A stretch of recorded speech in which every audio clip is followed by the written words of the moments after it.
Hey guys, it's Eric Green again, founder of Tax Rep Network. Do you need to send your tax client a tax organizer in order to gather the information to do the tax return? Yes. All right. Under Circular 230, which are the ethics rules that we all need to deal with when we represent people before the IRS, there is a requirement of due diligence. Okay.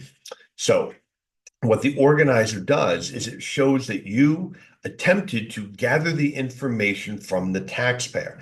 This is why it's so problematic when the client doesn't return it or returns it and it's blank.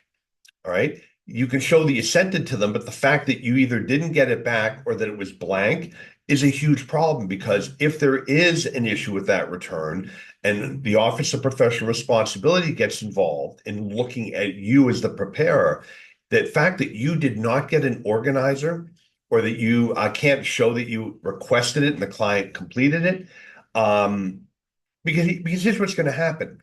When there's a problem with the return, I've yet to have a client say, "Oh, you know what? I must have forgotten to give that to the accountant. I'm so stupid."